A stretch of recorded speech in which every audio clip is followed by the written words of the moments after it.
Secretary Lew is down here trying to put a humanitarian face on the financial crisis in Puerto Rico, which has forced the government to cut a lot of spending on education and health care. We're sitting in a hospital room right now, and he joins us now to talk about the state of play with this legislation on the Hill and where all of this stands for investors. Welcome to Fox Business, Mr. Secretary. Good to be with you, Peter.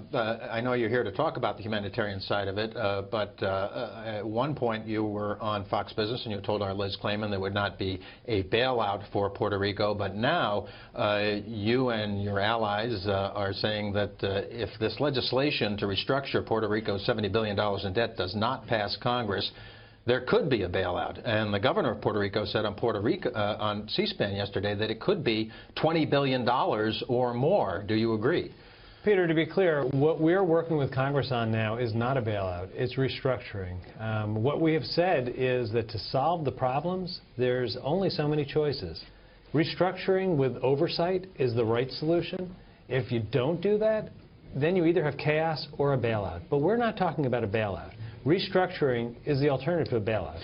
But you need the legislation to get the kind of the restructuring that you want. If you don't get that legislation, last week you wrote to Congress, you said that without this legislation, quote, a taxpayer-funded bailout may become the only legislative course available to address an escalating crisis. Right. So, Peter, you know, right now, some interests that do not want to see legislation are trying to characterize what Congress is working on incorrectly as being a bailout. The reason that's so dangerous is it is the alternative to a bailout. It is not a bailout. There's not a taxpayer dollar involved in restructuring.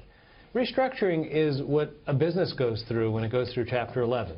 It's not something that's a new idea in the United States. If you're insolvent, all of the creditors, all of the stakeholders are at the table, you restructure the debt, and you get to the other side of it with a solvent entity. Here in Puerto Rico, you'd have restructuring combined with an oversight board to make sure that the fiscal problems are solved today, tomorrow, and in the future. I think that is so profoundly the right solution, and it is so much the opposite of a bailout that it's important to make the point, to make it clearly. But what I'm saying is, and that others are saying, that, and what you've said in this letter to Congress is, if you don't get that legislation to do that kind of orderly restructuring, there could be a cash bailout of some kind. So, Peter, what I've said is if you don't restructure, your choices then become chaos or a bailout. Mm-hmm. I have never advocated a bailout. The right solution is restructuring. But let me just give you a taste of what chaos looks like. I just spent an hour walking through this hospital, the Central Hospital in San Juan. I visited the neonatal unit, where there's tiny little babies, weeks old.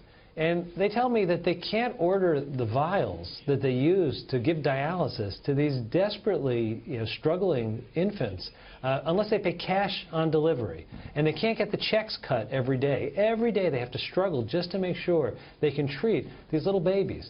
You talk to them about the cancer treatment for little kids.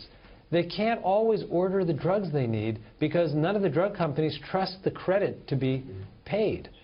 There's only so long you can get through that day to day. I think the people here that I met where they're doing a heroic job struggling to try to meet the needs of these desperately ill small children. But that's not a responsible way to manage your fiscal affairs. Mm-hmm. That means you need to restructure, you need to reorganize your credit, you need to have a fiscal plan in place so you make cuts where you need to, and you get to which is what the board would do with the concurrence of the governor and the legislature. And the board would have to balance all the competing demands of stakeholders, which is exactly what happens when a firm goes into bankruptcy. Well, I would just add, Peter, that it used to be a conservative position that bankruptcy was the alternative to a bailout. So we can't allow restructuring, which is really the equivalent of bankruptcy in many ways, to be defined as a bailout. It's just not true. But if you don't get this legislation, back to what the governor of Puerto Rico said yesterday, if it came to that, and I've known you a long time and you're a prudent planner, he's saying $20 billion plus, or possibly as a cash bailout. We've seen the forecast by the government of Puerto Rico. Its shortfalls are tens of billions of dollars.